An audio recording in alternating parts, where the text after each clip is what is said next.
I'm actually inviting here in the studio James Rees, who's the Executive Director of ExCel in London, a very large venue. James, welcome, good morning, please join me. You were in the audience this morning and you have been listening to what has been unfolding here. What are some of the comments and takeaways that struck you? Well, yeah. Please hold them close. Okay. Yeah. I'm interested. A little closer. Yeah, okay. There, like an ice cone. Okay, yeah. all right. As a venue, and I work at ExCel London, we're a tier 1 city, and we see what's happening with the development of biggest international association events going forward. The one thing that strikes me that the panel started to talk on, I would have liked to hear a little bit more on, is where are events going in the next 10 to 15 years? Yeah. To my mind, the tradition of content being, a speaker coming on stage and delivering content and people sitting and listening, that's going to be dead in the next 10 to 15 you really years. See that conflict happen in this session right here. These guys online are like, but ask them this and go this, and exactly. there, and there. It should be much more interactive. And my view always is that meetings.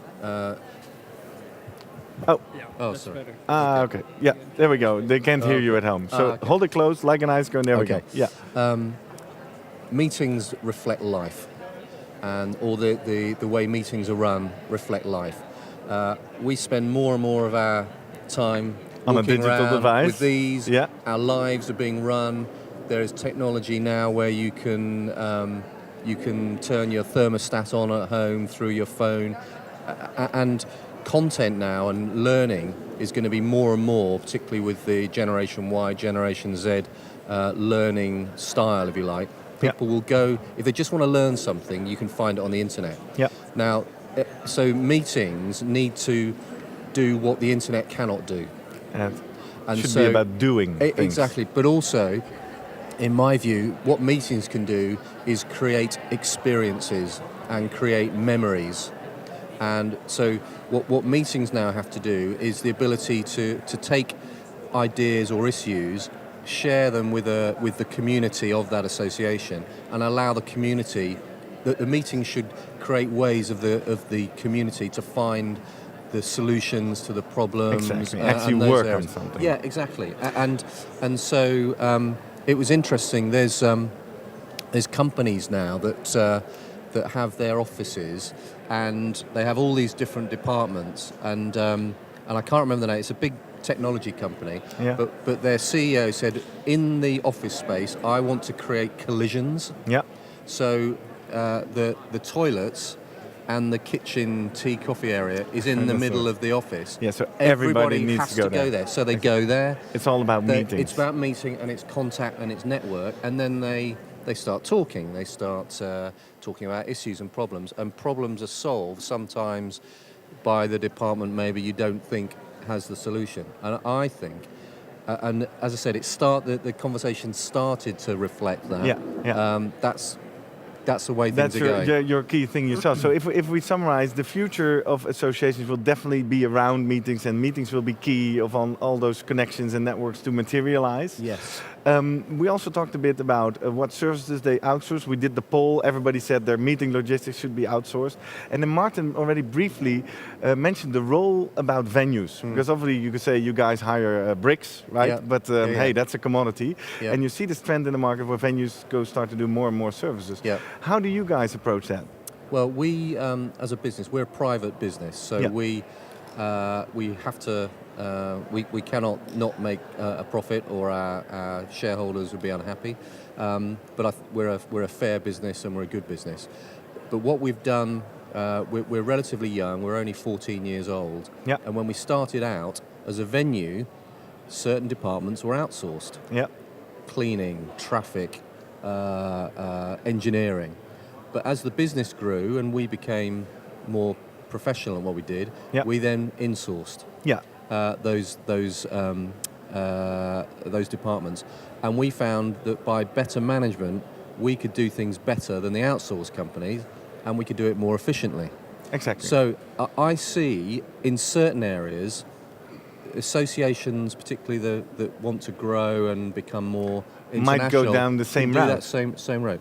So I that would think actually mean in the future there will be more insourcing, you're saying? insourcing, but also as a venue, we can say to an association, well, we have expertise in, let's say, electrical installations. Yeah. You don't have to outsource the electrical installations. We can do it for you. So there's certain services that we can do. Yeah. I do still think so. There's a good reason to insource, and I think associations should do what they can do, what they don't have to outsource.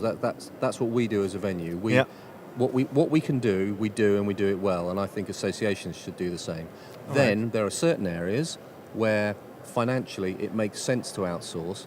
So I think the clever mixture of insourcing and outsourcing is probably that's where the key holds, and that's the future, something everybody has to figure out for themselves, right? Exactly. And then Martin was talking about bidding. Don't do the same thing every time. Well, actually, for an association, each association will have different setups. Exactly. So they need tailored. Approach. So I think so. Meeting logistics, there was a lot of people, as you say, said, "Oh, definitely outsource." I don't agree. I think there are, if you have a good, strong team, if the association can cope with the financial. The burden, operation of having a department of your own team, then they can do it. You could, to find a venue, you can go on the internet. You don't need to go to a specialist venue finder anymore. All right. However, you'll probably get some tweets on that quote. But there are times. If I want to go to Kenya. I don't know Kenya. You need a man on the ground. So that's where you look at specialists. Exactly. But if you can do it in your own city, then and I think you can have more control. So it's a balance. And we work with PCOs. We have great relationships with PCOs and associations.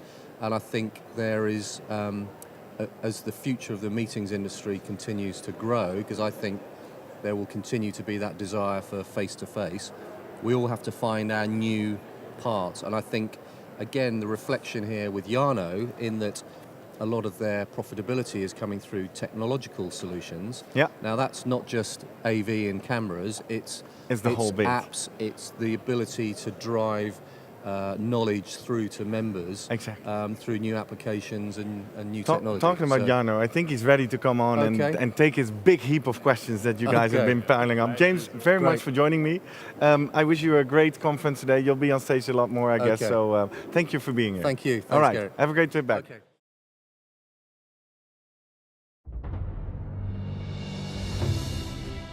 How will you inspire the minds of many? Will you provide new perspective that will allow others to see a world full of opportunities? Will you create a voice that captures the imagination of a kingdom?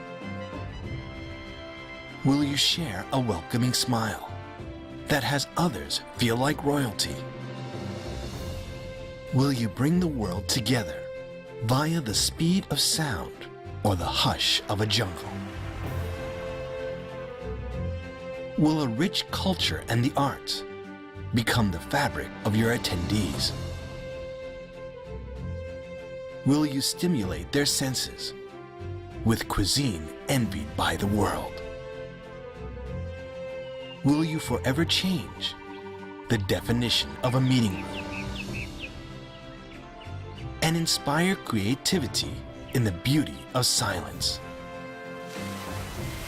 Will you redefine the meaning of work-life balance